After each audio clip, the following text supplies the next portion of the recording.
Panginoon, sa oras na ito, idinadalangin ko po sa iyo yung tao na nanonood sa akin ngayon. Lord, hindi ko po siya kilala, pero kilalang kilala mo siya. Alam mo yung tumatakbo sa isip niya, alam mo yung laman ng puso niya, alam mo Lord yung mga alalahanin niya, alam mo yung problema niya. Sa dami ng pasanin niya sa buhay, hindi niya na nga alam kung ano yung sasabihin niya sa iyo. Pero Lord, katulad ng kwento sa Bible, merong isang may sakit at meron siya mga kaibigan na lumapit, na binutas nila yung bubong ng isang bahay kung saan nandoon ka at ibinaba nila.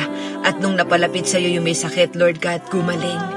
At sa oras na to, Panginoon, bilang isang kaibigan, bilang isang ako, Panginoon, hindi ko siya kilala.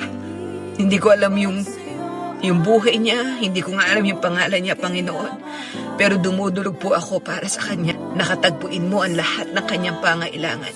Kung nawawalan na siya ng pag-asa, Lord, kung nawawalan siya ng kapayapaan, kung hindi niya na alam kung ano yung gagawin niya, Lord, dalangin ko na maranasan niya ang iyong kapangyarihan, ang iyong paghipo, Panginoon, katulad nung may sakit, Panginoon, na dinala sa iyo, na pinagaling mo, Lord God.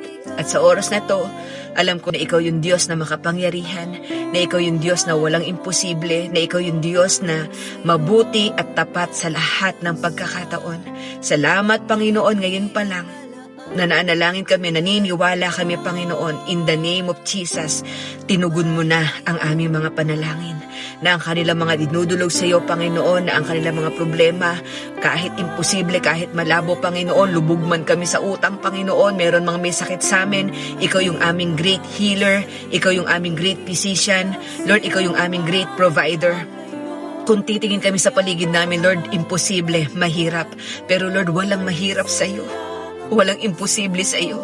Kayang-kaya mong bumuhay ng patay, kayang-kaya mong humati ng dagat, at ang Diyos na gumawa nun, Panginoon, ay ang Diyos na tinatawag namin ngayon, nilalapitan namin ngayon. Salamat po, Panginoon. Yakapin mo siya, Lord God.